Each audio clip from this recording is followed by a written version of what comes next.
Hi, everybody. It's Dr. Conley. I think this is recording. I'm using Zoom to try to do a little bit of a video lecture for you to sum up our work in Module 2. We took a look at several rapid assessment instruments, the Michigan Alcohol Screening Test, Drug Abuse Screening Test, the audit, and most importantly, the DSM-5 diagnostic criteria.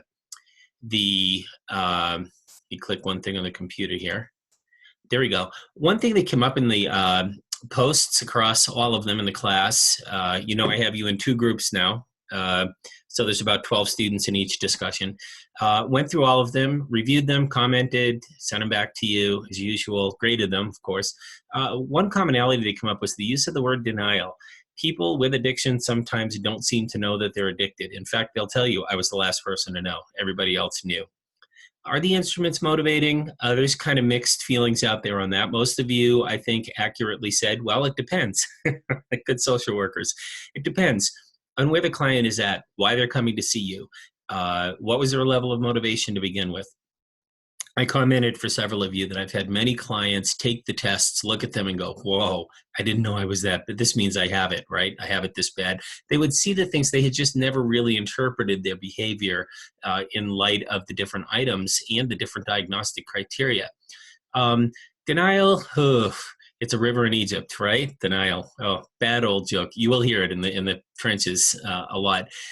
Denial, I prefer to use mildly deluded. I put that in several of the posts. It's a mildly delusional state in which the individual with addiction is unaware that they have it. They truly are not aware that they're addicted.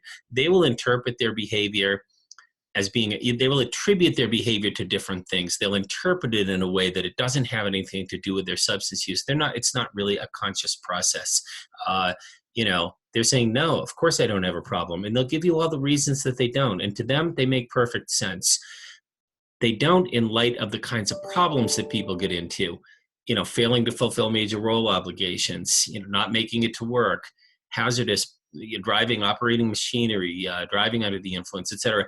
The rationalizations and the reasons why people think they're using often don't make sense in light of what their behavior, what their real behavior is, what we would call the truth. But it's constructivist. They construct their own little reality there, and it starts to move further and further away from others, and that becomes the delusion, or what you were referring to in your post as denial of external reality, which is you're addicted. You're using because the substance is compelling you to.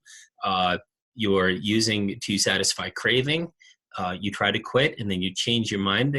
People will tell you, oh, I didn't quit quitting. I didn't not, stop. I intended to quit, but I changed my mind. No, they didn't. The mind changed itself. We'll see as we go on. We're going to take a look at in the next module on the assessment process in general, kind of assessing assessment, I think is one of the articles.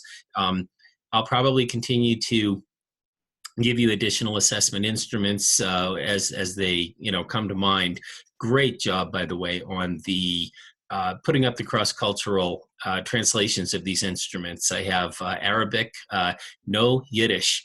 Big prize goes out, and I'm going to put this in writing. Big prize goes out to whoever can find a Yiddish translation of the Michigan Alcohol Screening Test or the audit. And I have to believe the audit has been translated. It is so widely known. But keep looking and let me know. And as always, you can email me if anything urgent comes up. See if I can get this to stop recording. Here we go. I'll see you around the discussion board.